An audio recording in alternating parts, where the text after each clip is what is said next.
ನಾಗನ ಆರಾಧನೆಯಲ್ಲಿ ಆಶ್ಲೇಷ ಬಲಿ ಅಂತ ಹೇಳಿದೆ.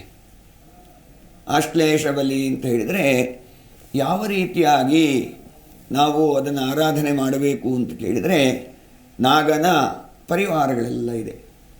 79 ರೀತಿಯ ಪರಿವಾರಗಳು.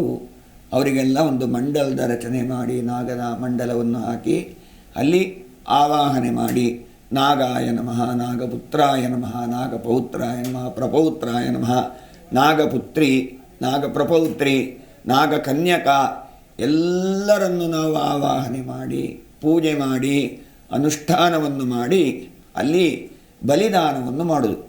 ಯಾವ ರೀತಿಯಾಗಿ ನಾವು ನಮ್ಮ ಹಿರಿಯರಿಗೆ, ಹಿರಿಯವರೆಲ್ಲ ಕಾಲವಾದರೆ ನಾವು ಯಾವ ರೀತಿ ಮಾಡ್ತೇವೋ ಅದು ಸಂಸ್ಕಾರಕ್ಕೆ ಷೋಡಶ ಸಂಸ್ಕಾರಕ್ಕೆ ಸೇರಿಕೊಳ್ಳುತ್ತೆ. ನಾಗನ ಆರಾಧನೆ ಮಾಡಿದರೆ ಏನಾಗುತ್ತೆ, ನಮ್ಮಿಂದ ನಮಗೆ ಗೊತ್ತಿಲ್ಲದಿರನ ಯಾವುದೋ ಒಂದು ರೀತಿ ನಮ್ಮ ಜಾಗದಲ್ಲಿ ಯಾವುದೋ ಒಂದು ಮನೆ ಕಟ್ಟಾಗ ಇರ್ಬೋದು, ತೋಟದ ಕೆಲಸ ಮಾಡುವಾಗಿರ್ಬೋದು, ನಾಗನ ಸರ್ಪದ ಅದಕ್ಕೆ ಏಟಾಗೋದಾಗೋದು, ಪ್ರಾಣ ಹೋಗುವಂಥದ್ದಿರ್ಬೋದು. ನೋಡಿದ್ರೆ ಸಾಕು, ಸರ್ಪ ಶವ ದರ್ಶನ ಮಾಡಿದ್ರೆ ಕೂಡ ಒಂದು ದೋಷ ಅಂತ ಹೇಳ್ತೆ, ಸರ್ಪದೋಷ ಬಂದುಬಿಡುತ್ತೆ.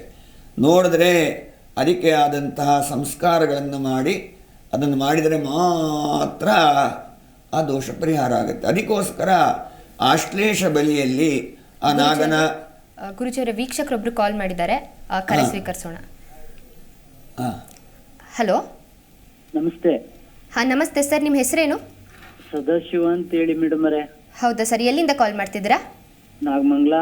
ಹಾಂ, ಗುರುಜಿ ಇಲ್ಲೇ ಇದ್ದಾರೆ, ಮಾತಾಡಿ, ನಿಮ್ಮ ಸಮಸ್ಯೆನ ಹೇಳ್ಕೊಳ್ಳಿ. ಸ್ವಾಮಿ, ಗುರುಗಳಿಗೆ ನಮಸ್ಕಾರಗಳು. ನಮಸ್ತೆ, ಹೇಳಿ.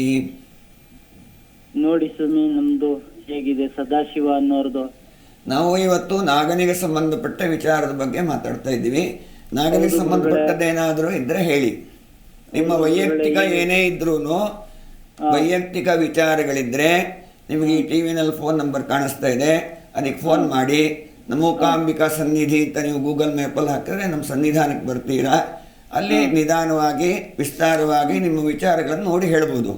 ಇಲ್ಲಿ ನಾಗನಿಗೆ ಸಂಬಂಧಪಟ್ಟಂಥದ್ದೇನಾದರೂ ನಿಮ್ಮ ಹತ್ರ ಪ್ರಶ್ನೆ ಇದ್ದರೆ ಕೇಳಿ, ಅದಕ್ಕೆ ಪರಿಹಾರ ಹೇಳ್ತೀವಿ. ನಾವು ರೈತರು ತೋಟದಲ್ಲಿ ಕೆಲಸ ಮಾಡ್ತೀವಿ. ಸರಿ, ಏನಾದರೂ ನಮಗೆ ನಾಗದೋಷ ಇದೆಯಾ? ಅದು ನಾಗದೋಷ ಇದೆಯಾ ಇಲ್ಲ ಅನ್ನುವಂಥದ್ದು ನಿಮ್ಮ ವೈಯಕ್ತಿಕ ವಿಚಾರ ಆಗುತ್ತೆ. ಆ ವೈಯಕ್ತಿಕ ವಿಚಾರವನ್ನು ವೈಯಕ್ತಿಕವಾಗಿ ಪ್ರಶ್ನೆಯನ್ನು ಹಾಕಿ ನೋಡಿ ಹೇಳಬೇಕಾಗುತ್ತೆ ಹೊರತಾಗಿ ನಾಗನಿಗೆ ಸಂಬಂಧಪಟ್ಟಂಥ ಪ್ರಶ್ನೆ ಇದ್ದರೆ ಕೇಳಿ. ನಿಮ್ಮ ವೈಯಕ್ತಿಕ ಆದರೆ ನೀವು ನೇರವಾಗಿ ಬಂದು ಆ ಪ್ರಶ್ನೆಯನ್ನು ಕೇಳಿ. ಅದಕ್ಕೆ ಸಮಯ ಸಂದರ್ಭ ತುಂಬ ಕಾಲಾವಕಾಶ ಬೇಕಾಗುತ್ತೆ, ಈ ಅವಧಿಯೊಳಗಾಗೋದಿಲ್ಲ. ನೀವು ಬಂದು ಆ ಫೋನ್ ನಂಬರ್ ಇದೆ ನೋಡಿ, ಅದನ್ನು ಬರ್ಕೊಳ್ಳಿ, ಅದನ್ನು ಕೇಳಿ. ಯಾವಾಗ ಬೇಕಾದ್ರೂ ದೇವಸ್ಥಾನಕ್ಕೆ ಬಂದು ಅನಾಗದೋಷದ ಬಗ್ಗೆ ಕೇಳ್ಕೋಬೋದು, ನಿಮ್ಮ ವೈಯಕ್ತಿಕ ವಿಚಾರ. ಧನ್ಯವಾದಗಳು ಸದಾಶಿವ ಅವರೇ ಕರೆ ಮಾಡಿದ್ದಕ್ಕೆ. ಜಿ ಕನ್ನಡ ನ್ಯೂಸ್ ಈಗ ನಿಮ್ಮ ಮನೆಯಲ್ಲೇ ನೋಡಿ. ಎಲ್ಲ ಕೇಬಲ್ಗಳಲ್ಲಿ ಈಗ ಲಭ್ಯ. Sun Direct 292, Jio TV 1334, U digital 162, City cable 51, GTPL 17, Abhishek cables 821, Rock Line telecommunication 51, Shri Basaveshwara number 60, Vinayaka digital number 53, in digital number 896ರಲ್ಲಿ. ನಿಮ್ಮಿಸ್ತದ ಜಿ ಕನ್ನಡ ನ್ಯೂಸ್ ನೋಡಿ ಆನಂದಿಸಿ.